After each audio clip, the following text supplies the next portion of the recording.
Sveiciens visiem!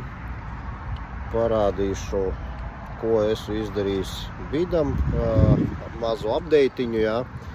Pirmajā video stāstīju, kas ir lietas, kas man nepatīk, jā, no rūpnīcas. Tad skatāmies, jā, esmu pasūtījis pie mūsu draugiem Ķīnā AliExpress plasmasus, jā, parādīšu.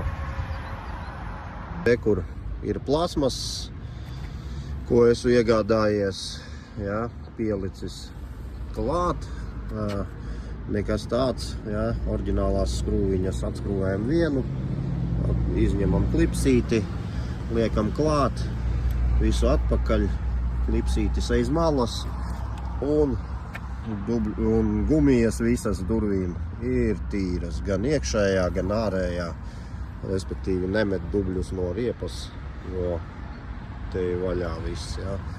Tad izskatās tā, it kā viņš tur būtu bijis no rūpnīcas, ideāli.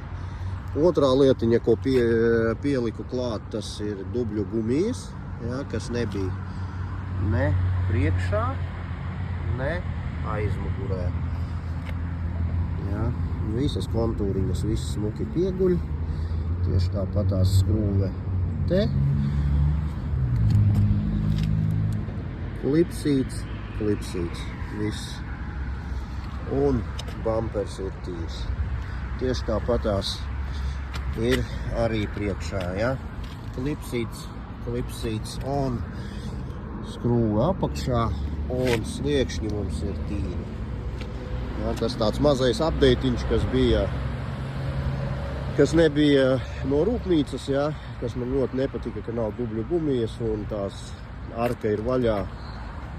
Jā, bet tagad ir šādi un baigi kruta. Vēl viena lietiņa, ko es pasūtīju un ieliku, par cik man ir dzīvnieks, jā. Tad mēs viņu vadājam bagažniekā, tad ir bagažniekam šāds te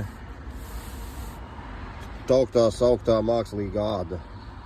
Jā, bet, vispār jau dermantīns, bet, it kā diezgan ok, viss smuki nostrādāts, der tā kā uzliets, jā, dubļu spalvas nebūs, viss. Te viņš vēl iztaisnosies, tā ir piegāde.